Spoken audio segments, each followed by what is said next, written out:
आप सुन रहे हैं एजी एंटरटेनमेंट की धमाकेदार प्रस्तुति।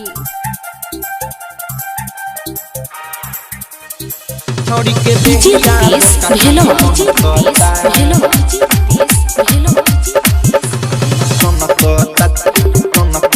छोड़ी के देहिया बोका खानी गमकता काला गइले बिया चेहरा एक चमकता काला गइले बिया चेहरा एक चमकता आय हाय चमकता कह दू देहिया एक दोसर हे गमकता छोड़ी के देहिया बोका खानी गमकता कहला पबतियाई बमकता कहला पबतियाई बमकता आय हाय बमकता कह दू देहिया एक दोसर हे गमकता छोड़ी के देहिया बोका खानी गमकता।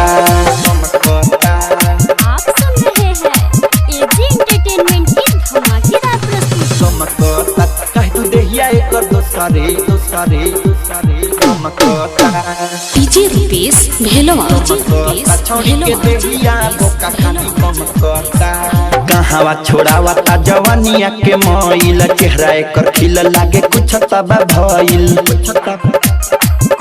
रे यारबा कहावा छोड़ावा ता जवानिया के मोइल चेहरा एकर खिल लागे कुछ तबा भइल जहां जाए हमार जमकता जहां जाए हमार जमकता आय है जमकता कह दू देहिया एक दोसर गमकता छोड़ी के देहिया बोका खानी गमकता।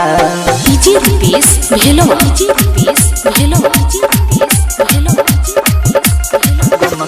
आप सुन रहे हैं एजी एंटरटेनमेंट की धमाकेदार प्रस्तुति। गमकता कह दू देहिया एक दोसर गमकता दिन भर में 3 बेर लगावतिया मेकअप कहाँ कहाँ जाके हो करावतिया चेकअप रे यारबा दिन भर में 3 बेर लगावतिया मेकअप कहाँ कहाँ जाके हो करावतिया चेकअप कुनाला कुंवारा से चमकता मीठू बसंत से चमकता आय है चमकता कह दू देहिया एक दोसर गमकता छोड़ी के देहिया बोका खानी गमकता। Digital recording studio Lakhaura.